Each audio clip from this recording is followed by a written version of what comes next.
How difficult was it for a European company at this point to throw their support behind a U.S. team, John?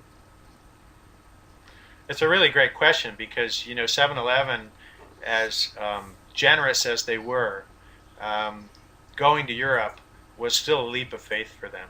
Their primary goal had been to take those athletes through the 84 games, and they were successful as amateurs, and they won a lot of medals.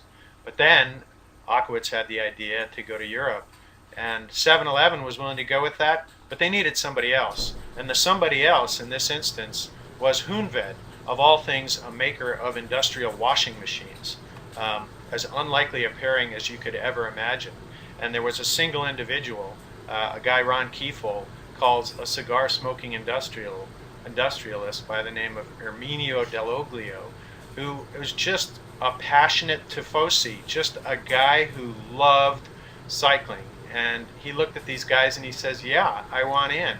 And so suddenly it became the 7-Eleven Hoonved team. So if you translate that, that is convenience store plus industrial washing machine.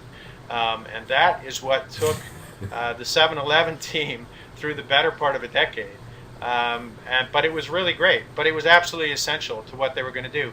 Not only financially, and Jim Akowitz, the founder of the team, makes this point, but in terms of the connections. Because this guy Erminio, he knew the director of the Giro d'Italia.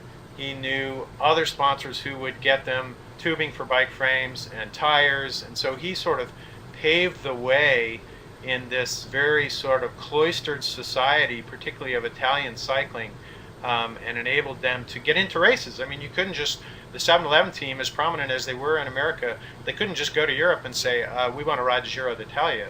They needed an entree. And the Hoonved Corporation provided a good deal of that entree.